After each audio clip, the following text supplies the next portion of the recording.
阿炮手注意一下，我们现在已经在转向了。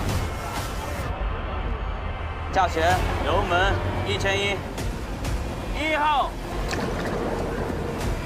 ，1发连接网准备，射击。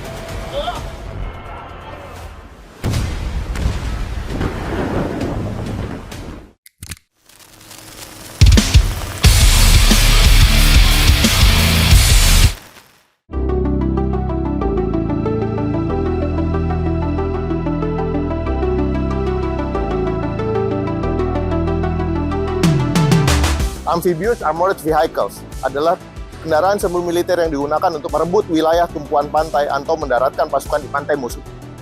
Karena kondisi pantai musuh yang dikuasai pasukan lawan yang bersenjata, kendaraan tersebut harus memiliki kemampuan firepower. Selain itu, juga harus memiliki tingkat proteksi yang mumpuni dengan digunakannya teknologi lapis baja.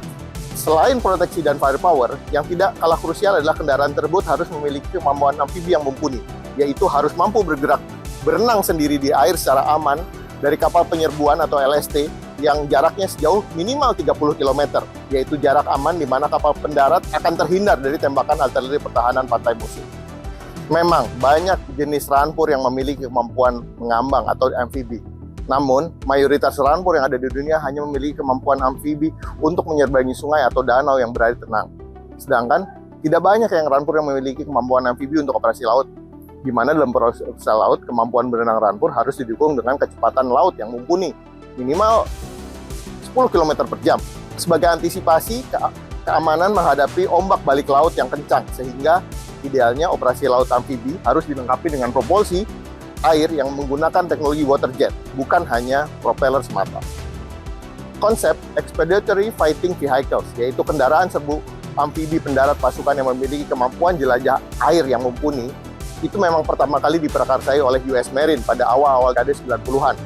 Namun, setelah melewati riset yang panjang dan berpuluh-puluh pengujian, menjadikan biaya pengembangan EFV menjadi sangat membengkak, sehingga USMC memutuskan untuk meninggalkan program EFV ini dan mengalihkan anggarannya untuk membeli kendaraan amfibi beroda yang lebih sederhana dan jauh lebih murah.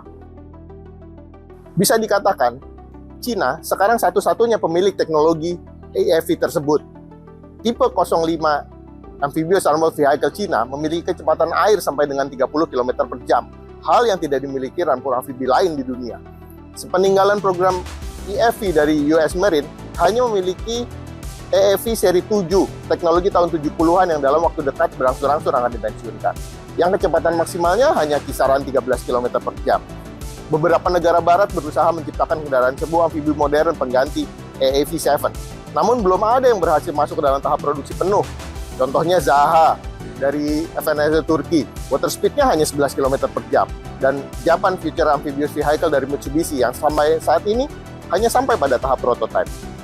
Operasi amfibi ada karena tuntutan geografis di mana banyak negara di dunia yang hanya memiliki perbatasan darat yang terbatas, sehingga satu-satunya celah perebutan wilayahnya hanyalah melalui serbuan laut.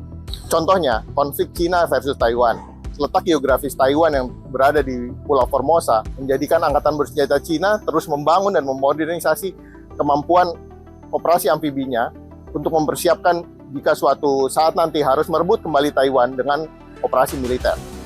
Di masa depan, operasi amfibi mungkin tidak melulu pada pertempuran rampur amfibi ke pantai, melainkan dikombinasikan dengan penyerbuan dari udara atau air assault yang umumnya menggunakan helikopter, namun jumlahnya akan terbatas, juga menggunakan wahana hovercraft yang besar.